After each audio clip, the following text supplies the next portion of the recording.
Hey, what's up, buddy? So I don't even know if you can hear this, and I'm sorry if I'm not speaking too loud. It's everybody's sleeping.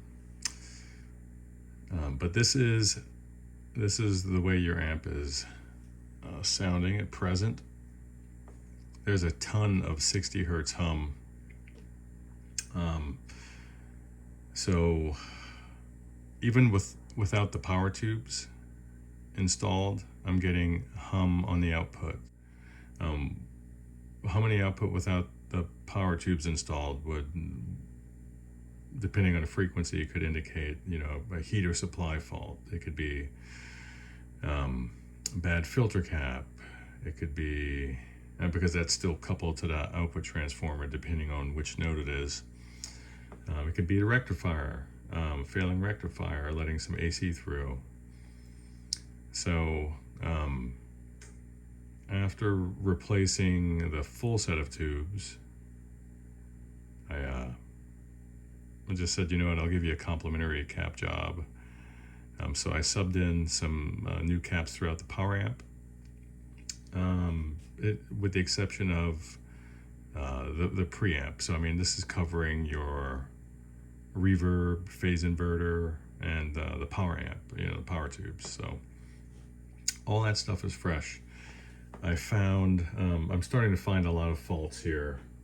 The guy who sold this to you didn't disclose everything, and that pisses me off. So I'll try to walk you through it. So this cap here was changed.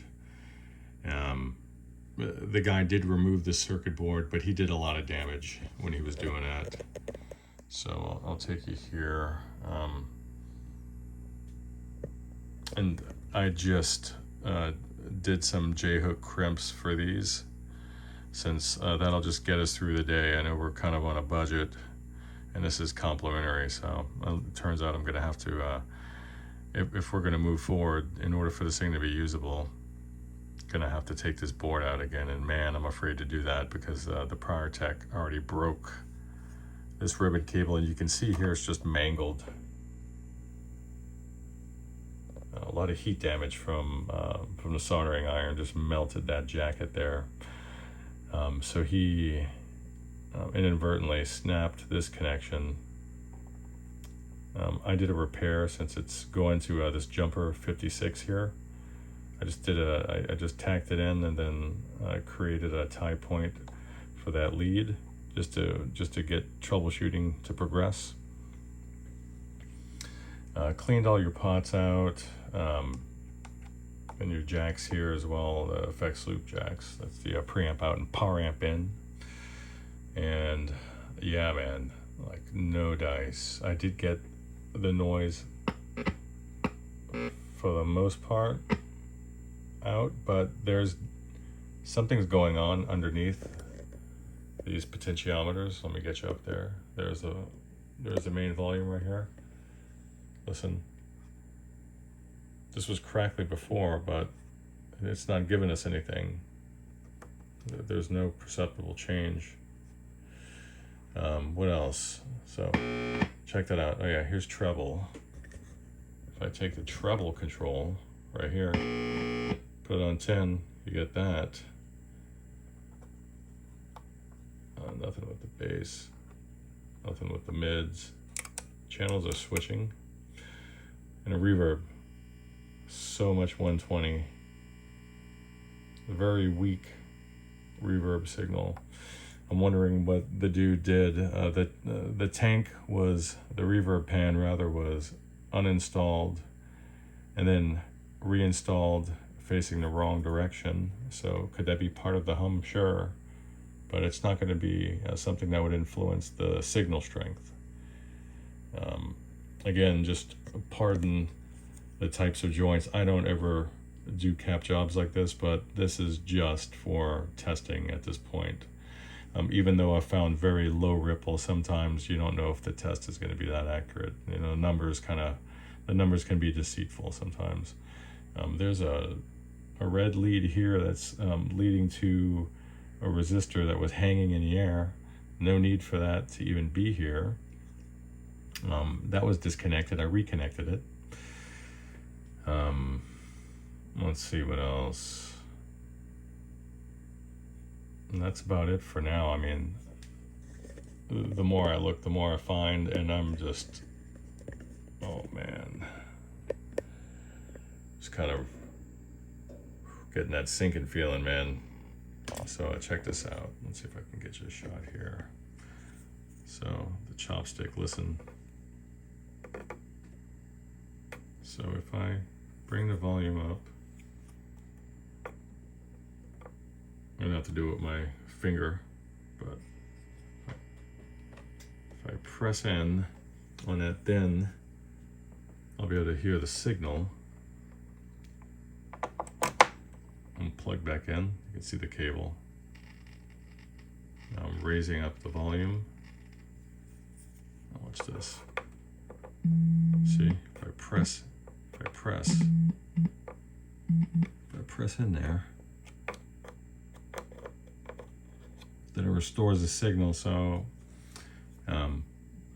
the dude, I'm not saying he damaged the pots, but for sure he didn't bother to look and see that there was a broken solder joint on the back of this volume pot. Watch. See? Just press it with my finger. See that? See if I can get the reverb signal going.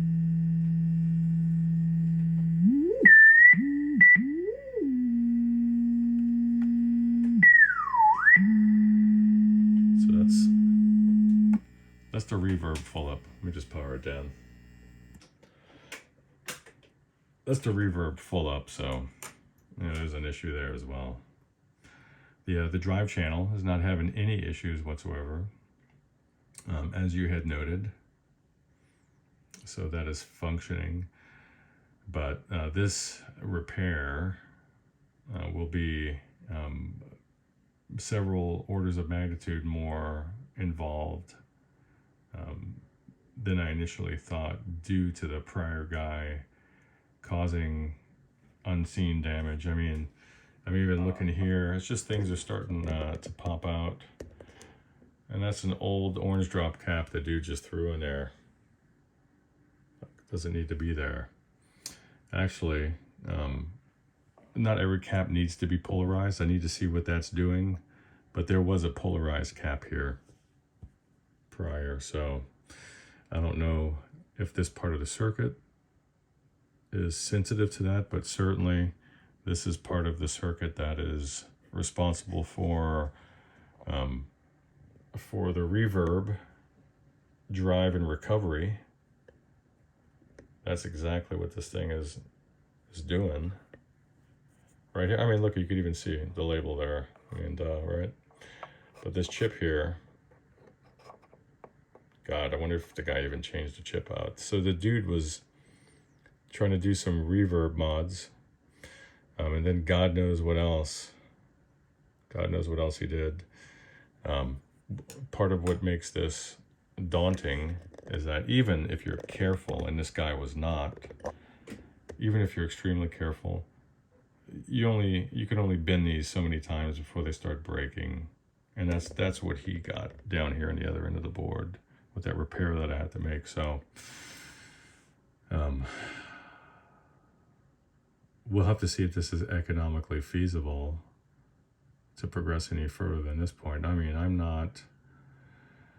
I wouldn't, to be honest with you, given the commute you had, I wouldn't charge you for anything other than the tubes and like a service on the pots at this point. You know, just a light service and a tube change. But in order to restore function for this clean channel, it could be quite costly, because I don't know what I'm going to find once I get behind this board.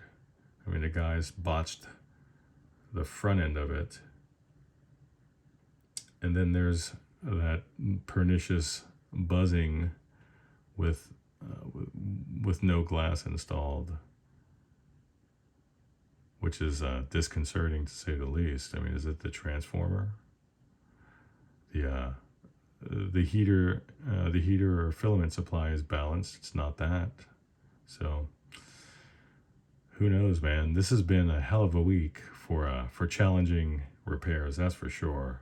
It's been nothing but curveballs, but that's the stuff that makes you grow. So, all right, man.